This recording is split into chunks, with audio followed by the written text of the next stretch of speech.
Good afternoon, everybody. Welcome to another edition of the Indy's Trusted Servant Show on InspireSmall.biz. What's Indy's Trusted Servant? Well, that's me, Danny O'Malia. I'm Indy's Trusted Servant. I do customer service training and keynote speaking about customer service and organizational culture. The customer service always depends on the organizational culture. Is it good or bad? I learned all of that from the hand of the master, my late father, Joe O'Malia, back in the O'Malia Food Market days, and even well before the O'Malia Food Market days, when I was about 8 or 9 years old in the mid-50s, and he had a little store in Broad Ripple where the Vanguard Bar is now, and he lost that store. That's a long story. One of the things I learned, because he came back 10 years later and successfully launched O'Malia Food Markets, which ended up with 9 stores and 950 employees, one of the things I learned from my dad was never ever give up. If you're interested in my customer service training or keynote speaking, why, give me a call at 317-413-9062.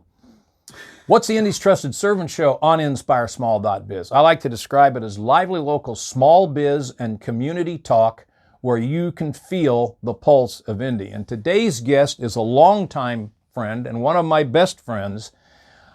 He's currently a valuations expert. He was a tax expert before that. He's a CPA. And I'm pleased to welcome to the show my good friend, Jim Alerding. Thank you, Danny. Glad to be here. Well, it's great to have you, Jim. And thanks for filling in at the last minute when somebody else flaked out on me. Okay. I won't mention any names. So tell the folks about Jim Alerding and where you grew up, where you went to school, what you studied. And if they know me well, they're going to see, I can see why these two guys are friends, but start. Well, I was raised here in Indianapolis and went to Cathedral High School and Xavier University, so those two ought to ring a bell to the people that know you. And we've been friends, Danny and I have been friends for many years. I was an accounting major at Xavier and I became a CPA 53 years ago.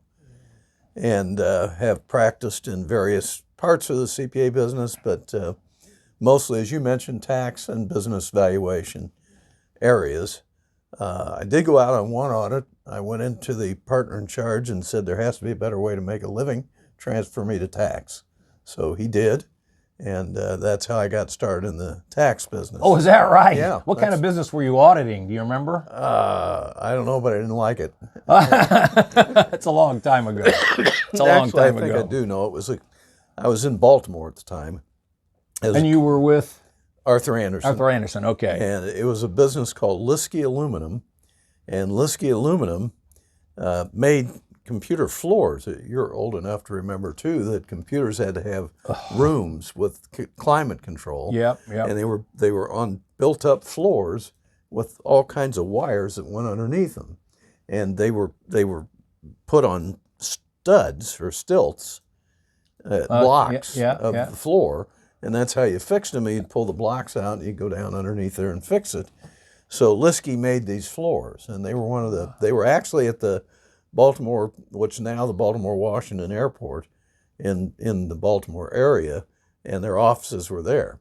And they were right next door to somebody that turned out to be another client, and that was Head Skis. Oh, okay. And Head tennis rackets and all that kind of stuff. So anyway, that's how I got into that. But I didn't like it, so I said... put me in tax. Yeah, put me in tax. So Jim, in a couple of different CPA firms back in the day, did personal taxes for me and my siblings and for O'Malia Food Markets. Right. But continue with your life story here. Well, I spent about 4 years with Arthur Anderson. My dad was widowed when I was a senior in high school. My mother died, and he got very sick, and so I moved back to Indiana. And you have a bunch of siblings younger than you. Yes, I'm the oldest of 7, so I moved back to Indiana. Took a job with Miles Laboratories up in Elkhart, Indiana, in their tax department. Really was looking for a way to get back to Indianapolis. Ended up at AFNB, American Fletcher National Bank, down here, and spent 8 years with them. Another good cathedral guy, Harry Bender, was my boss. One of the greatest. One of my bosses. One of the greatest. Yes, he was. And so then after that, I got tired of that and went back into the CPA business and quickly found a niche in business valuation. And that's where I spent about 40 years. So I have to share the story of you and your brother. You were at Blue and Company. Correct. CPAs when we got attached business-wise, Yes, right? correct. And subsequent to that, you both left Blue & Co. at the same time. We did. And tell the folks what the IBJ's headline said. The IBJ had what I thought was a great headline. And the headline said, Blues Brothers leave firm. So there you go. The Blues Brothers movie, of course, yes, was right. on everybody's memory Yeah. at the time anyway. So, and Jim's brother, Mike, who unfortunately passed away earlier this year, hung his own shingle, Alerding and Associates, right. And Jim went to work for? I went to work for Clifton Gunderson, and Clifton Gunderson is now part of Clifton Larson Allen. It's like the 8th largest firm in the country. And we continued to do our taxes with Jim at Clifton. Taxes and Gunderson. Audit. Yeah. And yes, with Clifton, and I had a good career there, 12 years, and retired from them, and I still do consulting to this day. So the tax thing kind of morphed into this valuations thing. Yes. Yes. So explain valuations to business the valuation. Business valuation is the best comparison I can make is most everyone knows what an appraiser is. For example, if you're selling a house, you have to have an appraisal done on the house. If you're selling a building or buying a building, you have to have an appraisal done on the building. And so we've taken that in a little different direction, and business valuators value a business, and we can do it for a number of reasons. We helped you with your sale to Marsh, for example. Right, and as I was explaining off camera, Jim represented us during the negotiations, and of course his job was to keep the price as low as we could, as high as we could get it. High. Marsh had a guy on the other side, and you kind of come together. Right. Right. Yeah. So that's one how use that of works. it. Yeah. A lot of what I did was in litigation, and that happens in divorce cases, for example, where there's a business involved in the divorce case that's owned by one or the other of the parties. Also in what they call business divorces, where partners can't split get up. along and they split up, Yep. and you have to have valuations, and a lot of times those end up in court also. So You do a lot of testifying. I used to, yes, Right. and I did over 400 cases, and that's more than most lawyers have even tried in their careers, and they'll tell you that too. So I don't have a law degree, and I don't play one on television, but I know more than a lot of these lawyers do about certain parts. Certain parts. Yeah. Yeah. And believe me, not enough, but I know a lot of stuff. So I guess you can evaluate any kind of business or Any kind of estate business. or whatever, right? Yeah, estates is another way that you do a business valuation for tax purposes. There's several different reasons for tax purposes. Most familiar one to your audience would be estates, where you have to maybe file a tax return, or even if you don't have to, there may be beneficiary parties who are adverse to each other. So like you in a need will. to have it, yeah. Yeah. The will says X, and so you have to value the business, and maybe one of the parties doesn't like that or whatever, and that happens too. So is this a relatively new? It's semi-new to you. You've been doing it for how 40 long? years. 40 years. Well, even when you were doing taxes, you were doing it. Yeah. Yeah. Okay. So it's been going on for. I never really heard of it until you told me about it. You know, however many years ago. I was in the ground floor, and the ground floor, I would say, ground zero was probably around 1976, because that's when a book came out that talked about this as a business and how you do it and all that. And so I started doing it in 1980. So that would be 40 some years at this point. So you probably can't talk on the air about specific cases or anything, Not if I use names, no. No, you're not going to use names. But what are some of the more interesting valuation type, generically talk about? Well, and this one I can use the name because it was a lot of the divorces are public documents. So, but I did do some testimony in the Crystal DeHaan case. I did not value the business in that case, but I interestingly did a very arcane subject, because I had to testify to the court a definition of fungibility. Talk about what fungibility is. Simply means, the easiest is, and this is what we're talking about, money is fungible. I can use money to pay you. I can use money to buy something. I can use money to sell something. So money is fungible. It's used for all those multiple purposes. Another case is, and I use this in the trial, is corn. Corn is fungible. Okay. And that's because what happens when the farmer takes his corn to market, he takes it actually to storage in a silo. Yeah. And he gets paid X dollars a bushel.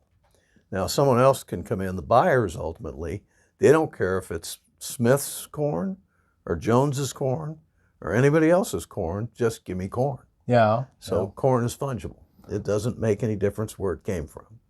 So it's just, that's kind of a broad brush. I think that's fungibility. And wasn't Clifton Gunderson largely built before you ever got there on the farm business, right? Yeah. Yeah, because it was headquartered in Iowa, and of course a lot of farms all around there. Yeah, it was in Illinois, but yes, there was still a lot of farm business. Okay, great. And so that was one example of one of my favorite stories. I was testifying in a divorce case that was a very well-known case in Indiana, and I was working with, the attorney I was working with was Greg, Garrison? Yeah, Greg Garrison, who is a character. I mean, absolute character. Yeah. Good lawyer. Still a good friend, and he just was elected the Hamilton County prosecutor couple weeks ago. So Greg is taking this case, and I'm testifying, and the other side didn't like the fact that I kept referring to we. Instead of saying I did this or I did that, I would say we did this, because I always like to give credit to the people that helped me out. So that was kind of my way of doing that. Well, the other side didn't like that, because they said, well, we don't know who we is, so we think you ought to be saying I or something like that. Silly objection, but he did anyway. The attorney was a cathedral graduate. I mean, the judge, excuse me. The judge was a cathedral graduate. So the judge says, Mr. Smith, or whatever the attorney's name was, I don't think he's referring to the royal we. So Greg Garrison, who I'm working for, out of the blue pops up and says, Judge, you don't know him like I do. Speaking of the royal we, do you know what movie that we like, the royal we?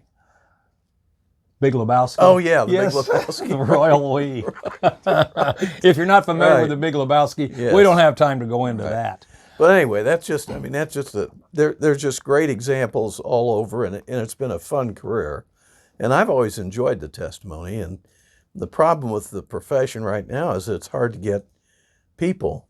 And a lot of it is because people are scared to testify. A lot of people. You can understand that. I mean, a lot of people, not you or not me, but a lot of people are scared to death to speak in front of a crowd. Right. Well, imagine testifying and having the guy on the other side, or gal, whose sole job is to make you look like a fool.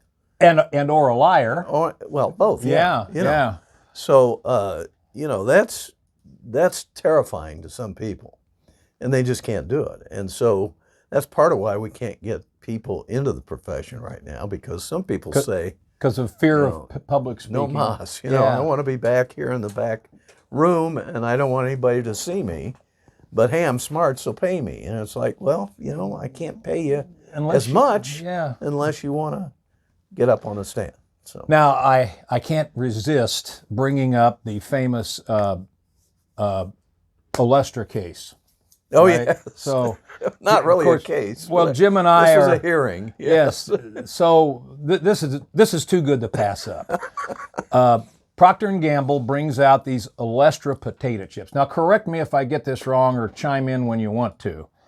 Jim has told me in the past he loves potato chips, but he can't eat them because they upset his stomach. They bring out this new product with the Olestra, and of course, as the grocer, I'm going, gee, now I got to give more shelf space to Nabisco. What am I going to, So it's a little bit of a pain in the neck for me, but maybe it'll increase potato chip sales on the other hand.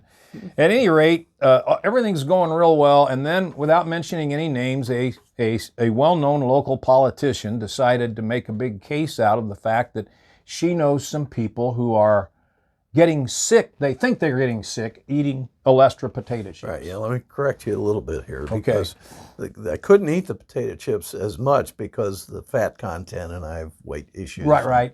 But the Olestra, was the opposite of fat, so it was... Okay, so it wasn't an upset stomach issue. But the hearing was because people were having trouble and, allegedly having trouble. So at any rate, Jim is this is get some publicity in the paper and on television, and Jim is going, oh damn it, I hope they don't take those Olestra chips off the market, right? And I'm talking to somebody from Nabisco, and he's complaining because now they got to hire a lawyer and everything. And I said, no, it's P&G. It was P&G. That's right, P&G. Because in our old city, right? Xavier. Xavier. That's right. Headquartered in Cincinnati. But I was talking to a guy here that was running the Indianapolis market. Can't remember who it was now. At any rate, I said, I got this guy that's a valuations expert, and he loves to argue. and he loves the Olestra chips, and he's really mad that they might get taken off the market. Would you want to talk to him? Well, go ahead and finish the story. So they called me. They were having a congressional hearing, actually, but it just was related to one congresswoman who was from Indianapolis, and she ran the hearing up at her office on 38th Street in Indianapolis. Let's not get any more specific than that. No, they know who it is. So anyway, she was running the program, and they had a guy come in from the federal government to talk about their side of the issue, that it was causing problems, stomach problems for people and all that. And and by the way, recently I've been wondering if that was Fauci. It could have been. It very well could have been. Well, really? It was an older guy. Even then he was. Even older. then, yeah. This is what, 25 years ago, something like that. Yeah, probably. Yeah. So anyway, P&G has me as a plant, and they want me to speak. So when it opens up to the public, I raise my hand, I speak, and I give them this sob story. I get my handkerchief out almost and wiping the tears off that.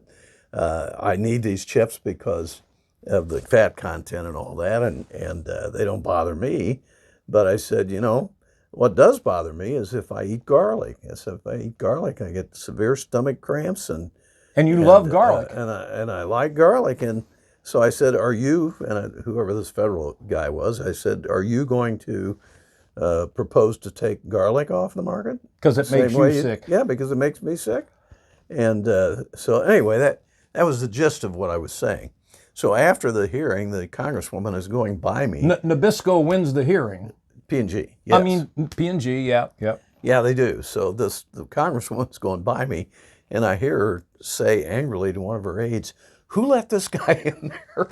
and the upshot is the P&G guy calls me and says, "We won the case. I want to take you to dinner." Yeah. To thank you for hooking me up. It was our friend Lou. Lou Gehrig. It was Lou Gehrig. Yeah. Okay. So at any rate, that's right, the Lou Gehrig connection. He was also representing P&G. Which I knew Lou too, because we were all three in the same scales. That's right. Yeah. Which Lou Gehrig's a great PR guy. If anybody needs a PR guy, which reminds me, if anybody is looking for a valuations expert, how do they get a hold of you? They can get me on. Actually, I have a website. Or email is the easiest. It's jim@alerdingconsulting.com. Alerding is spelled Alerding. It's very easy to say Aldering instead of Alerding, but it's Alerding. .com. Jim@alerdingconsulting.com. One word, alerdingconsulting.com. So What are some of the interesting cases you're dealing with now? Well, I've got an interesting case now. It's out of state, and I won't tell you any more than that. But this deals with this is a business divorce, and it's nasty. And so this was a company that was owned by a service-disabled veteran. He was a Naval Academy graduate. He was disabled on active duty, and so he owns the business. Well, there's certain regulations related to this. And so he had to own 51% of the business. He had a 49% co-owner, and they got sideways with each other. It was a woman. And so they're in this huge dispute that's been going on for 5 years now. And I've actually been in it for 3 myself. And it's just one of these cases where nobody wants to give in. Oh, that's tough. So, I thought it was over last year, and it's not. So it's still ongoing. You have to travel on that one? Yeah, I did. I had to go over to where this is located and testify. Gotcha. And so, that's, again, the types of cases I get involved with. A lot of what I do right now is I'm also working for an outfit called Business Valuation Resources. What I do for them is I take new case law that comes out that deals with business valuations. I select about 6 of them a month, and I digest them. Because some of the cases, like I'm working on 2 this month, that each case is over 65 pages. I mean, that's huge when you think about it. Nobody wants to read that. No. So I try and digest them down to about 5 pages. But in the meantime, I learn a lot. And it turns out I know a lot of these experts just because of my having been involved in this business nationally for years. And so a lot of times I'll call them up and say, hey, what about this Jones case? What happened there? And that gives me a little bit of an edge. And then I write some blog posts for this company, and I write some articles for this company. And just like me, you're retired, but you're not retired. I'm retired, but I'm not retired. Yeah. Jim Alerding, give us that email again. Email is jim@alerdingconsulting.com. Valuations expert. Thanks for being my guest today, and I'll see you soon. And next week, our guest will be Tommy Reddix, the CEO of the Paramount School of Excellence out in Irvington. They've actually expanded and opened another school. Wonderful place. See you next week.